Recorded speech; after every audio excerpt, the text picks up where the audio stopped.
नमो अरिहन्ताणं नमो सिद्धाणं नमो आयरीयाणं नमो वज्रायाणं नमो लोये सव्यसाहूनं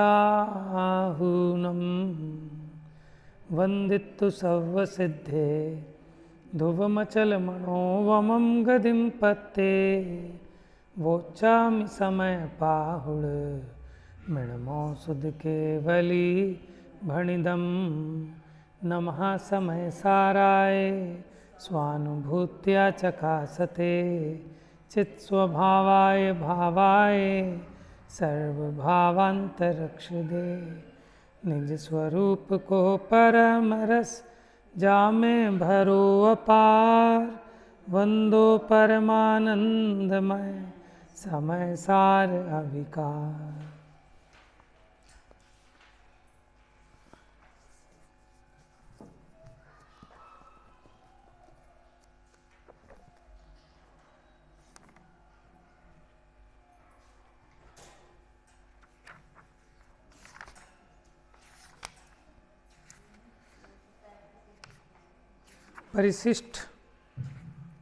परिशिष्ट में भी 248 नंबर कलश पूरा हुआ था।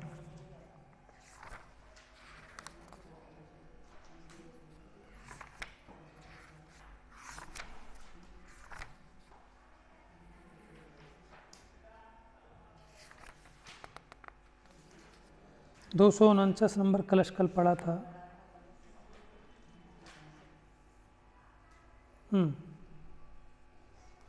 कलश टीका में से आज पढ़ेंगे। कलश पढ़ते हैं पेज नंबर 936 पर।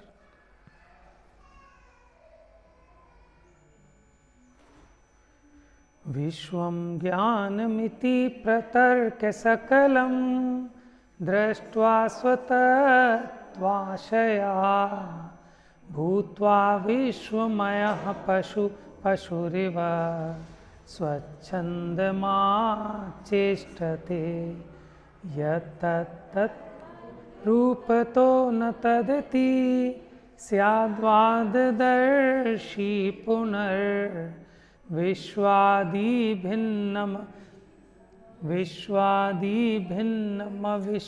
विश्वघटितं तस्य स्वतत्वं स्पृशेत्। भावार्थ देखिए इसका।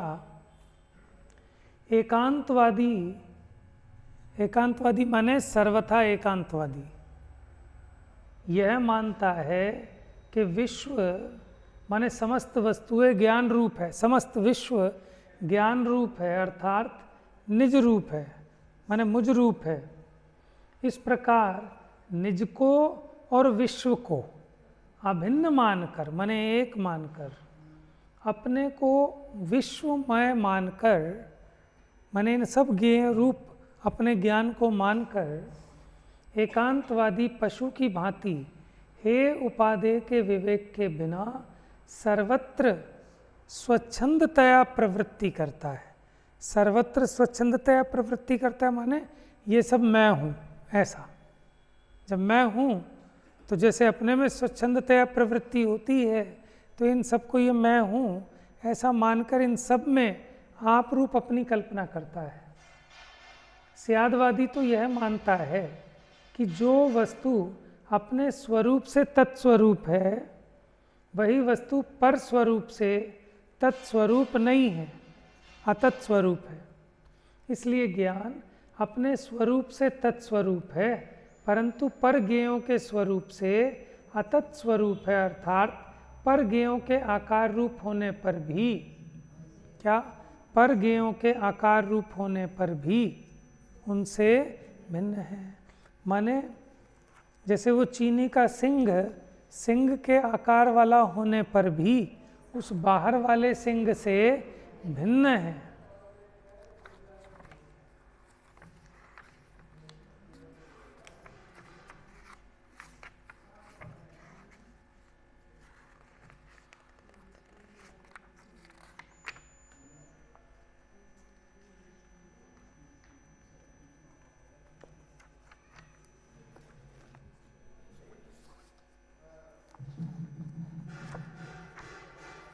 कलश टीका से एक बार पढ़ते हैं क्या है इसमें। भावार्थ इस प्रकार है कि कोई मिथ्या दृष्टि ऐसा है जो ज्ञान को द्रव्य रूप मानता है, पर्याय रूप नहीं मानता। पहले वाला जो कलश था उसमें वो मिथ्या दृष्टि ऐसा था कि वो जैसा एकांत पर्याय रूप मानता है, और यहाँ उसकी बात ले रहे हैं कि कोई सर्वथा द्रव्य रूप मानता है, पर्याय रूप नहीं मानता। इसलिए जिस प्रकार जीव द्रव्य को ज्ञान वस्तु रूप से मानता है, उस प्रकार ज्ञेय जो पुद्गल धर्म आकाश काल द्रव्य उनको भी ज्ञेय वस्तु नहीं मानता है। ज्ञान वस्तु मानता है कि वो भिन्न पदार्थ है, उसकी अपने स्वयं से सत्ता है, वो अपने स्वरूप से है। अब उसको उसके स्वरूप से नहीं मानता। कैसे मानता है?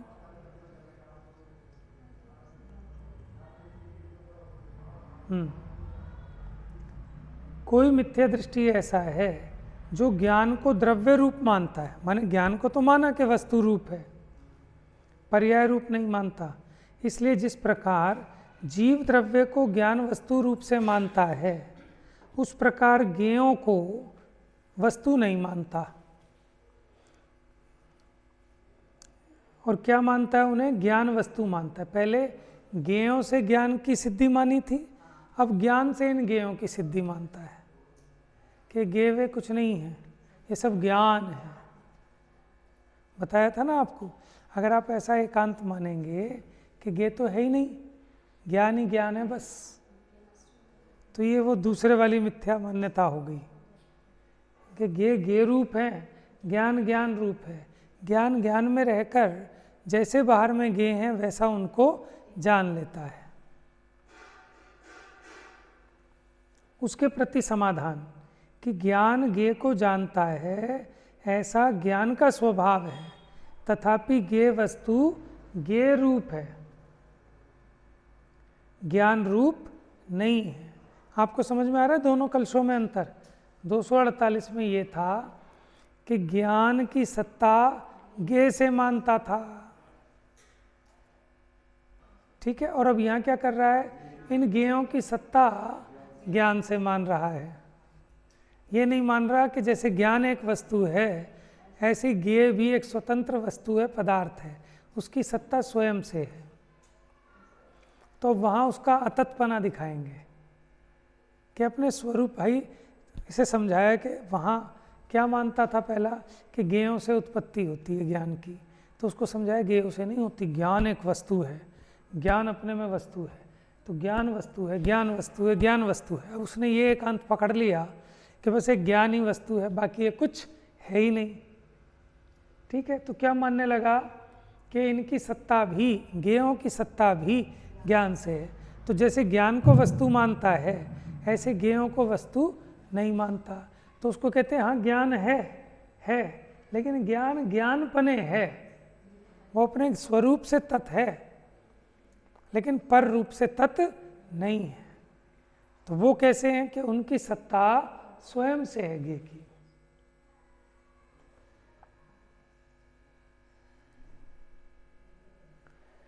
तो ज्ञान ज्ञेय को जानता है, ऐसा ज्ञान का स्वभाव है, तथापि ज्ञेय वस्तु ज्ञेय रूप है, ज्ञान रूप नहीं है।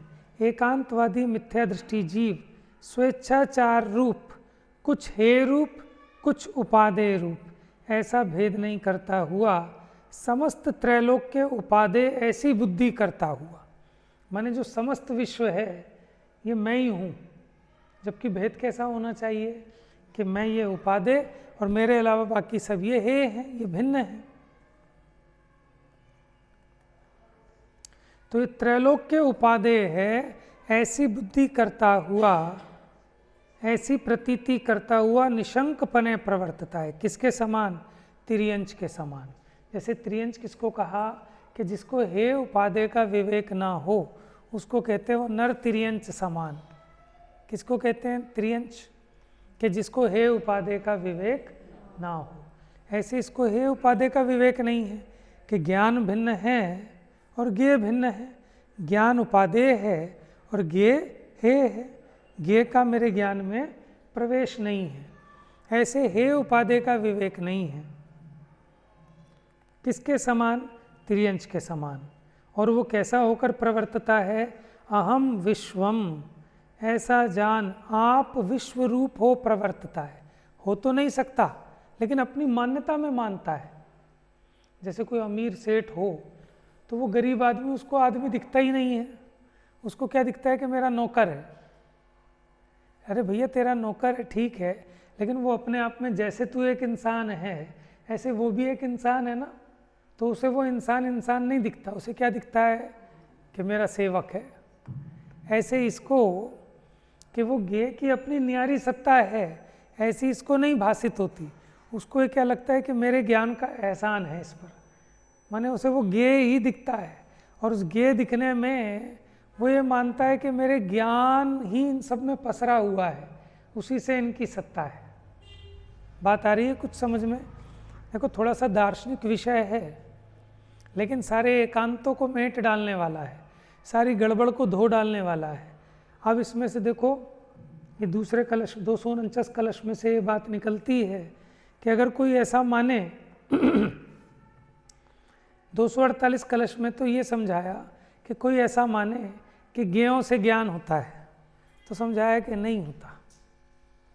अब यहाँ कोई ऐसा माने कि ज्ञेय है ही नहीं, ये सब ज्ञान ही ज्ञान है, सब ज्ञान की ही रचना है, ज्ञान का शीश महल, बस सब ज्ञान ज्ञान है।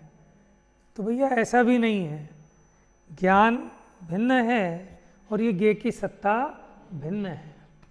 तो जो इन ज्ञेयों को भी ज्ञान रूप माने वो भी मिथ्या दृष्टि एकांती पशु। हाँ ऐसा ही है।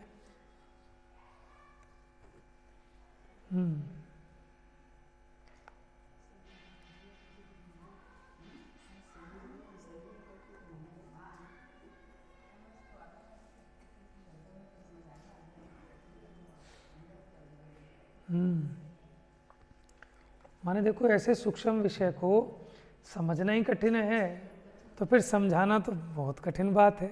और आचार्यों ने देखो फिर लिखना, फिर उसको लिखना किस किस तरह से, कितनी गंभीर बात है।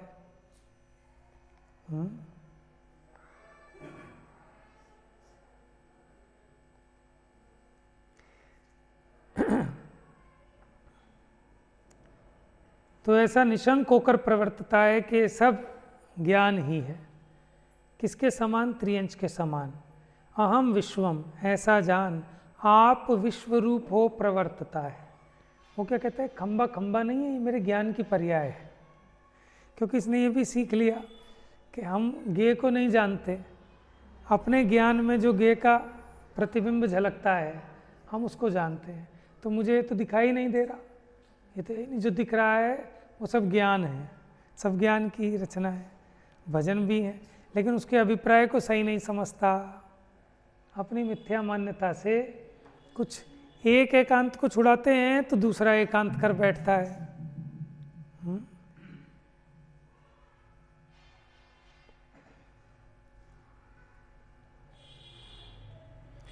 पहले इसको सब कुछ समझता था, ज्ञेय को अपनी सत्ता भी इससे मानता था। अब इसे समझाया कि तेरी सत्ता है, तो अभी अपनी सत्ता मानने लगा, उसकी सत्ता अपने से मानने लगा कि ये मेरे से है। समस्त ज्ञेय वस्तु को ज्ञान वस्तु की बुद्धि रूप से प्रगाढ़ प्रतीति कर, ऐसे क्यों प्रवर्तता है कि उसको ऐसी गाढ़ी प्रतीति है। कैसी? कि जितनी ज्ञेय वस्तु है ये सब ज्ञान है, ये ज्ञान है, ये ज्ञान है ना, ये सब ज्ञान है। कारण कि विश्वम ज्ञानम इति प्रतर्क्यम, त्रैलोक्य रूप जो कुछ है वह ज्ञान वस्तु रूप है, ऐसा जानकर कि ज्ञान वस्तु पर्याय रूप से ज्ञेयाकार होती है। क्या कहा? कि जो ज्ञान वस्तु है वो सर्वथा द्रव्य रूप नहीं, वो पर्याय रूप भी होती है, माने वो ज्ञेयाकार होती है। ज्ञेयाकार माने जैसे बाहर में ज्ञेय पदार्थ हैं उनको जानने रूप वो ज्ञान परिणमित होता है। सो मिथ्या दृष्टि पर्याय रूप भेद नहीं मानता, वो अपने ज्ञान को सर्वथा द्रव्य रूप अंगीकार करता है, क्योंकि पहले वाले में बताया था कि वो सर्वथा पर्याय रूप एकांत कर रहा था, है? तो उसे उसका अस्तित्व बताया कि तू भी वस्तु स्वरूप से है। तो अब उसने क्या किया कि पर्याय धर्म को नहीं माना, कि ज्ञान ही ज्ञेयाकार होता है, ये बात उसको समझ में नहीं आई।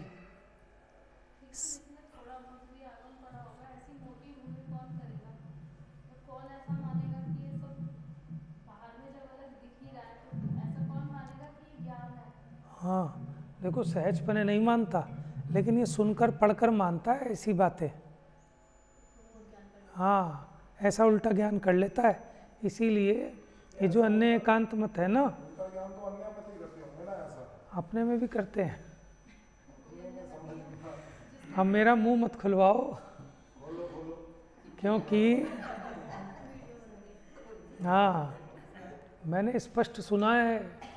हाँ, और छोटे छोटे छोटे वोटों की बात नहीं कर रहा, बड़े बड़े, कि क्या कि जो कुछ भी दिखाई दे रहा है ना, ये सब ज्ञेय नहीं है, ये सब ज्ञान है। माने आप अपेक्षा समझो ना, मैं वही तो कह रहा हूँ आपको। अब ये सुनकर सही अभिप्राय तो नहीं समझा, और वो क्या समझ के बैठ जाता है कि खंबा खंबा नहीं है, ये तो ज्ञान की पर्याय है।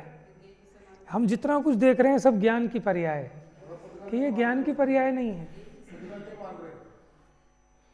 कि हम पुद्गल को जानते ही नहीं, क्योंकि खरेखर आत्मा पर को जानता ही नहीं है।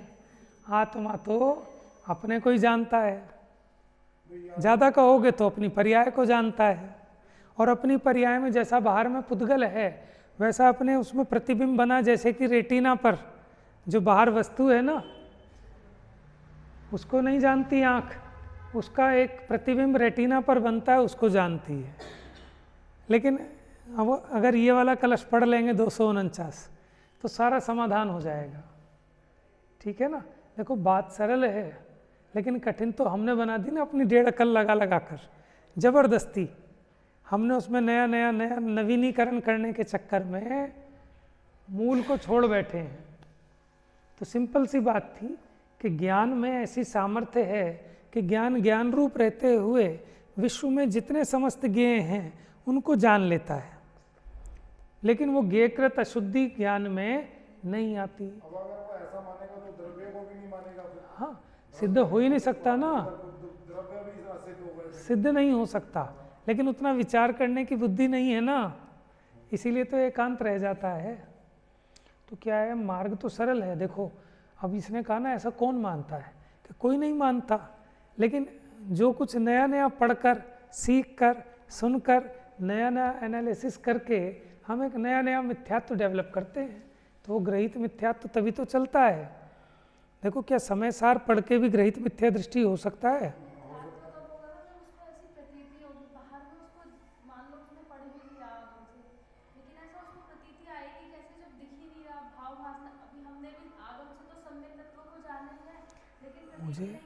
मुझे एक बात बताओ, ऐसे बहुत लोग हैं जो आत्मा को एकांत शुद्ध मानते हैं, बाहर वालों की बात नहीं कर रहे हम अपने में ही आ जाएं। और आपको देख के आश्चर्य होगा कि जब दिख रहा है कि अपने को खुद ही तो कसाय हो रही है, खुद ही राग द्वेष भी कर रहा है, और फिर कह रहा है कि मैं तो शुद्ध हूँ, मेरे में राग ही नहीं है, मैं राग करता ही नहीं हूँ। अपेक्षा से तो सब बातें सिद्ध होती हैं, लेकिन वो कहता है अपेक्षा पर अपेक्षा मत लगाओ कुछ भी।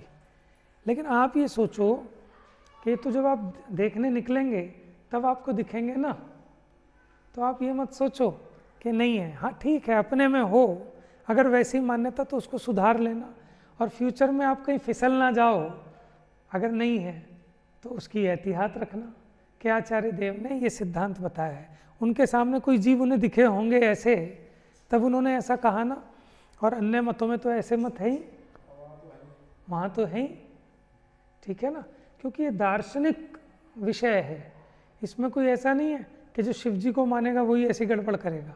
शिव जी को मानने वाले को भी नहीं पता कि तुम्हारा शैव मत क्या कहता है, बौद्ध को मानने वाले को भी इतना ज्ञान नहीं है कि हम क्षणिकवादी हैं, तो उनकी तो क्या बात करें। उसी प्रकार जैन तो कहता है, लेकिन उनको इन चीज़ों का पता ही नहीं है। जैन माने क्या? जिसको स्यादवाद नहीं पता वो काहे का जैन।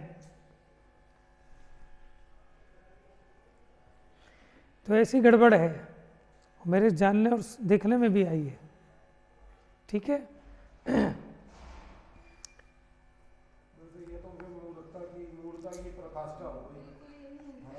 देखो ये मोह बड़ा विचित्र है, ये मोह बड़ा विचित्र है कि ये मोह की तीव्रता में जो साक्षात ऐसी आचार्यों को लगता है, आचार्यों को हम पे भी ऐसे लगता है कि मोह की पराकाष्ठा है। ये 248 गाथा ये तो मान लेंगे कि ये से ज्ञान होता है, ये तो ऐसे तो मूर्ख बहुत सारे होंगे, हाँ ऐसे तो बहुत सारे होंगे, लेकिन ये मानना थोड़ा सा टेढ़ा है, ये मानना। वो फिर स्पेशल होंगे, वो स्पेशल कैटेगरी के होंगे। तो इसलिए ज़्यादा सूक्ष्मता के लोभ में भी नहीं जाना, नया नया नहीं, जो सही है वो चाहिए। ये नए नए के लोभ में ना जीव नए नए मत पैदा करने लगता है, क्योंकि उसका क्रेज़ है ना कि आज कुछ नया बताओ। अब नया कहाँ से लाएं कि 24 के 24 तीर्थंकरों ने वही कहा है, और जितने आगे अनंत तीर्थंकर होंगे वो वैसे ही, वस्तु का स्वरूप तो वैसे ही है। अब हम कुछ अलग से बताएं आपको, तब तो आपको लगेगा कि हाँ ये है विद्वान, कि देखो कुछ नया निकाला है। जो सब कह रहे हैं ये बात वही कह रहे हैं, तो इसमें क्या विशेषता हुई कि अब हम कुछ अलग कहेंगे। लेकिन अलग तो कहोगे, लेकिन अलग कहने के चक्कर में सब गलत भी तो हो जाएगा। ठीक है।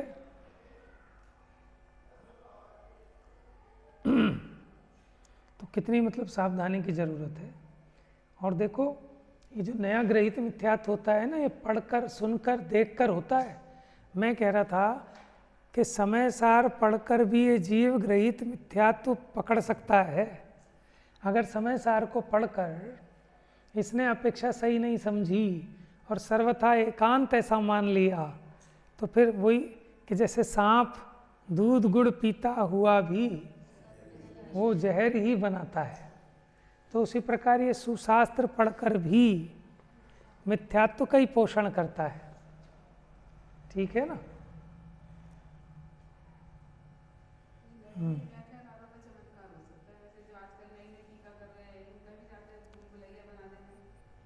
देखो ऐसा है, अगर कोई ऐसा करेगा तो वो टिकेगा नहीं। पंडित टोडरमल जी ने लिखा कि जो विद्वान है, अगर माने सच्चे मोतियों में कोई अगर झूठा मोती मिलाता है तो वो ऐसे ही पकड़ा जाता है।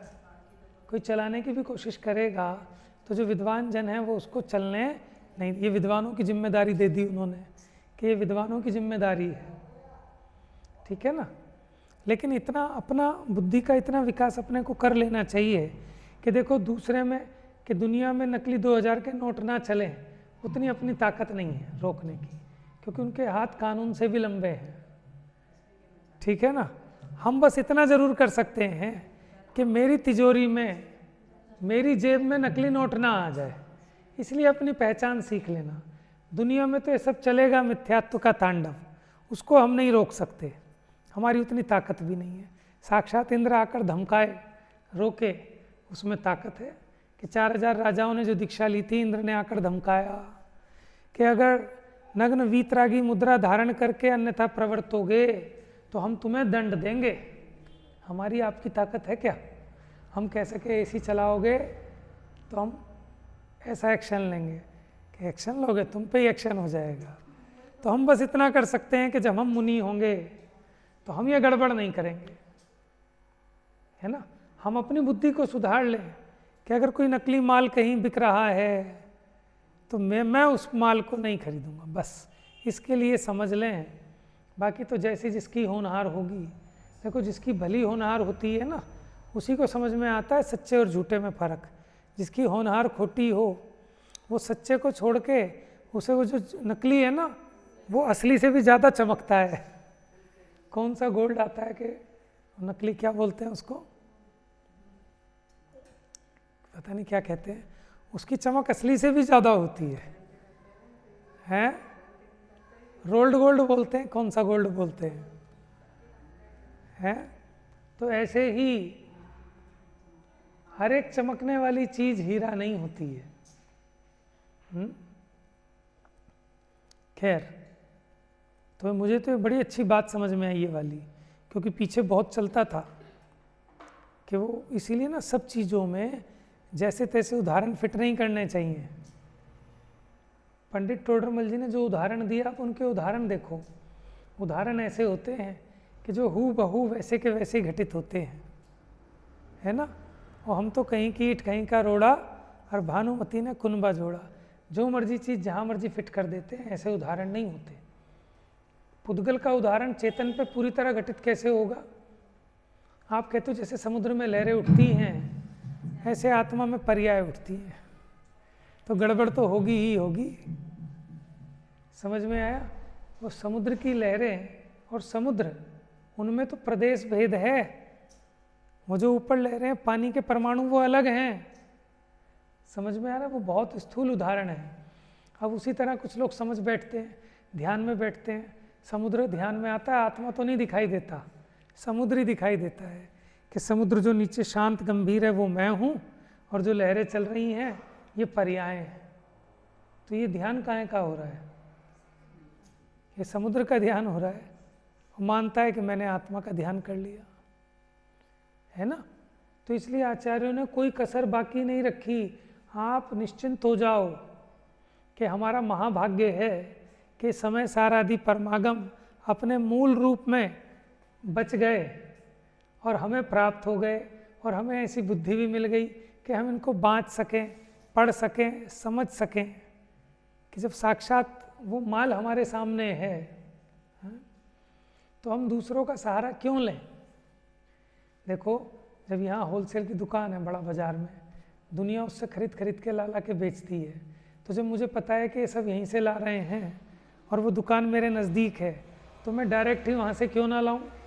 क्योंकि ये लाएंगे, लाने के बाद मिलावट भी कर सकते हैं, क्योंकि लालच है ना, लोभी है, 2 पैसे फालतू भी मिलेगी।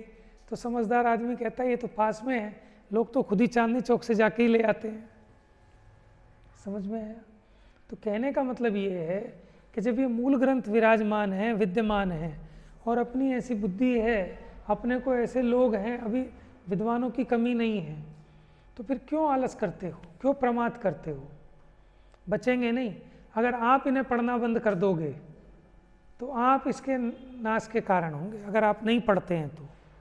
ठीक है, इनकी जो मूल ग्रंथ का लोप हुआ, वो इसलिए नहीं हुआ कि इन लोगों ने होली जला दी, वो इसलिए हुआ कि हम और आप पढ़ते नहीं थे। हम और आप पढ़ते होते तो ये कभी नष्ट नहीं होते ग्रंथ। ठीक है ना। तो आज तक भी समय सार पढ़ने वाले जिंदा रहे तो ये समय सार बचा हुआ है, नहीं तो दीमक खा जाती इनको भी। समझ में आया ना? देखो, नए मंदिर बाद में बनाना चाहिए, पहले जो पुराना मंदिर है उसकी सुरक्षा करनी चाहिए कि पुराने मंदिर तुम्हारे कोई पूछने वाला नहीं। ठीक है, तो पहले पुराने मंदिरों का जीर्णोद्धार करना चाहिए। हाँ, आवश्यकता हो, आप में उतनी ताकत हो, योग्यता हो तो बनाओ, खूब बनाओ, लेकिन जो पुराना है पहले उसे तो संभालो।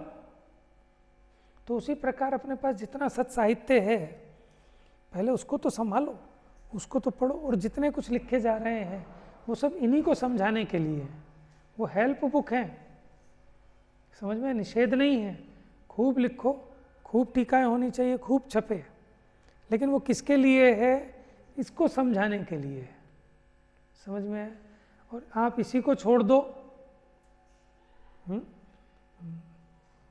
कि धीरे धीरे आने वाले 10-20 सालों में आपको मूल ग्रंथ ढूंढोगे तो मिलेंगे नहीं। क्यों? क्योंकि हमने और आपने पढ़ना ही बंद कर दिया सरलता के लोभ में। समझ में आया? फिर वो जो क्या लिखा है किसको समझाने, ऐसा होता था ना हमारे टाइम में।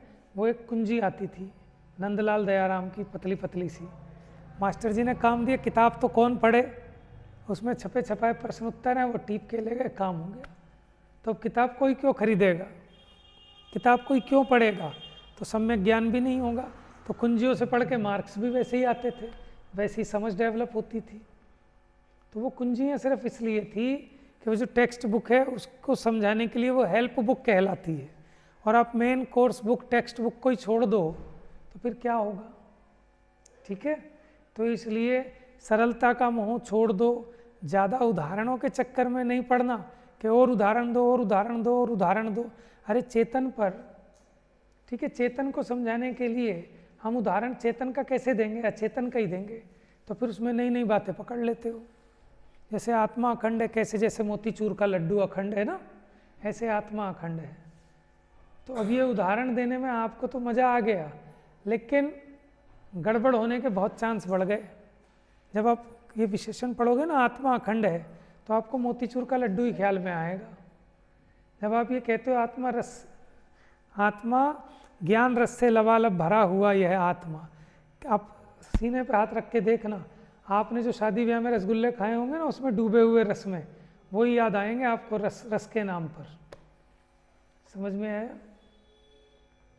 तो इसलिए उदाहरण को छोड़कर, और देखो जब हमें इतना क्षेपशम मिला है, सैनी पंचेंद्रिय हैं, और उसके बाद इतनी बुद्धि है, तभी तो ये सब है ना। कलाकारी तो हमारी तब देखो जब हम दुकान पे बैठे होते हैं कि बनिए की अकल है ना, कोई आपको पागल नहीं बना सकता। दुनिया को बेच खाए इतनी बुद्धि लेके बैठे हैं। बनियों में तो वैसी ही कही जाती है कि तेज बुद्धि है, लेकिन यहाँ हम अपनी बुद्धि खो देते हैं। प्रमाद है ना, आलस है। अरे साहब ये बहुत कठिन चीज़ है, हमें कहाँ समझ में आएगी। अभी तो मानता नहीं है ना, पुण्य पाप का उदय तो चलता ही है।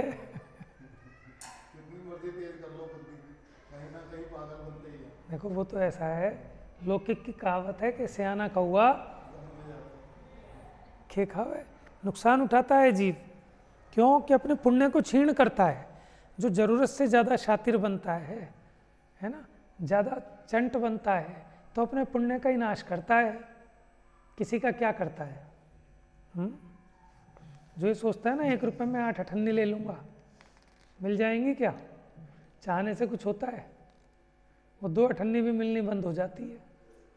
आपकी दुकान पे एक ग्राहक आया, आपने ज़्यादा चतुराई करके उसको एक बार में लूट भी लिया, लेकिन अब पूरी ज़िंदगी नहीं आएगा।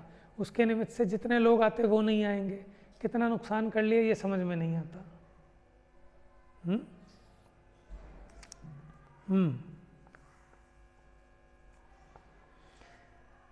भावार्थ इस प्रकार है कि ज्ञान वस्तु पर्याय रूप से ज्ञेयाकार होती है। पर्याय रूप से ज्ञेयाकार होती है मतलब कि वस्तु द्रव्य पर्यायात्मक है, माने ज्ञान रूप रहते हुए भी ज्ञेयों को जानने रूप परिणमित होता है। सो मिथ्या दृष्टि पर्याय रूप भेद नहीं मानता। वो तो सर्वथा द्रव्य रूप मान के बैठ गया ज्ञान को, कि ज्ञान में ज्ञेयों को जानने रूप भी परिणमन होता है, ऐसा वो भेद नहीं मानता। समस्त ज्ञेय को ज्ञान वस्तु मानता है।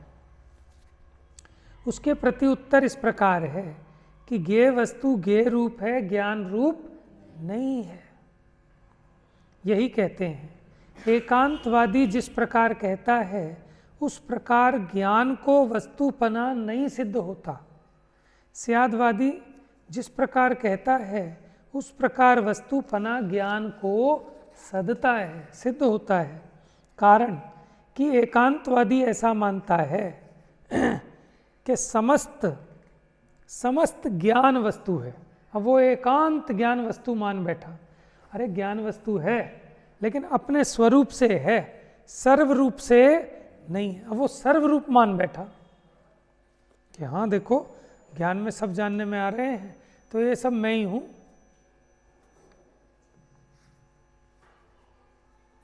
कारण कि एकांतवादी ऐसा मानता है कि समस्त ज्ञान वस्तु है, सो इसके मानने पर लक्ष्य लक्षण का अभाव होता है। किसके मानने पर? कि सर्वथा एकांत ऐसा मानने पर कि समस्त ज्ञान वस्तु है, उसके पर्याय स्वरूप को ना मानने पर लक्ष्य लक्षण का अभाव होता है। इसलिए लक्ष्य लक्षण का अभाव होने पर वस्तु की सत्ता नहीं सदती। देखो ज्ञान की सिद्धि कैसे होती है? कैसे होती है? कि ज्ञेयों के जानने से।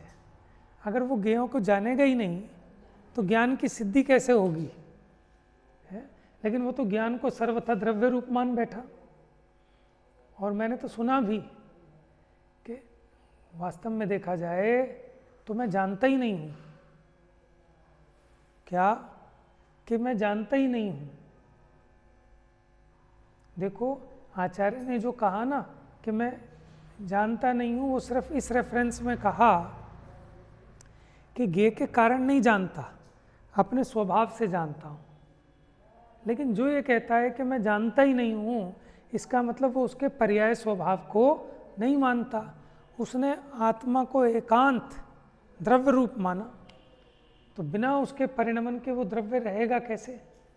जैसे आप मिठाई तो चाहिए लेकिन बर्फ़ी नहीं चाहिए, गुलाब जामुन नहीं चाहिए, कुछ नहीं चाहिए, तो ऐसी मिठाई कहाँ मिलेगी?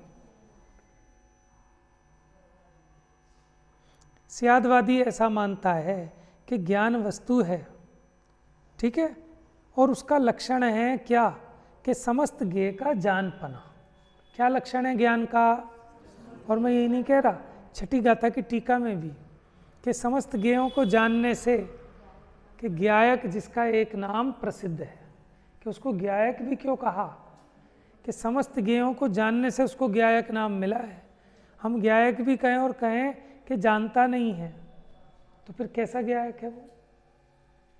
बात समझ में आ रही है?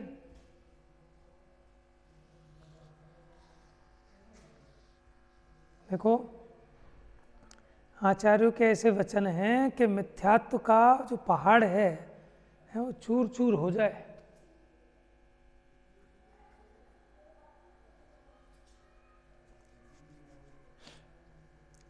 स्यादवादी ऐसा मानता है कि ज्ञान वस्तु है, उसका लक्षण है समस्त ज्ञेय का जानपना। किसका? समस्त ज्ञेय का जानपना, माने जितने पदार्थ हैं इन सबको जानता है आत्मा। तो एकांत ये भी मत मान लेना कि इनको मैं जानता ही नहीं हूँ। तो जानता ही नहीं है तो फिर तो कैसा ज्ञायक है?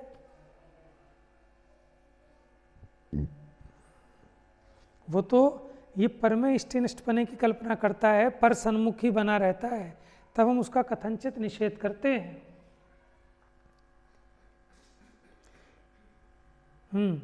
स्यादवादी ऐसा मानता है कि ज्ञान वस्तु है, उसका लक्षण है समस्त ज्ञेय का जानपना। इसलिए इसके कहने पर स्वभाव सदता है। स्वभाव के सदने पर वस्तु सिद्ध होती है, वस्तु सदती है। अतएव ऐसा कहा, जो स्यादवाददर्शी वस्तु को द्रव्य पर्याय रूप मानता है, ऐसा अनेकांतवादी जीव ज्ञान वस्तु है ऐसा साधने के लिए समर्थ होता है। स्यादवादी ज्ञान वस्तु को कैसी मानता है? समस्त ज्ञेय से निराला है, माने ज्ञान कैसा है? समस्त ज्ञेयों से भिन्न है, और समस्त ज्ञेय से भिन्न रूप अपने द्रव्य गुण पर्याय से जैसा है वैसा अनादि से स्वयं सिद्ध निष्पन्न है। अनादो जोसो दूसो, जो ज्ञात वह तो वही है, अपने स्वरूप से द्रव्य गुण पर्यायात्मक है, ऐसी है ज्ञान वस्तु। ऐसा क्यों मानता है? जो वस्तु है वह वस्तु पर वस्तु की अपेक्षा वस्तु रूप नहीं है। वो अपनी अपेक्षा तो वस्तु है, लेकिन पर की अपेक्षा वह अवस्तु है। जैसे आपकी जेब में रखा हुआ 100 का नोट किसी सज्जन व्यक्ति के लिए वो 100 का नोट है ही नहीं, समझ में आया? मिट्टी का ढेला है।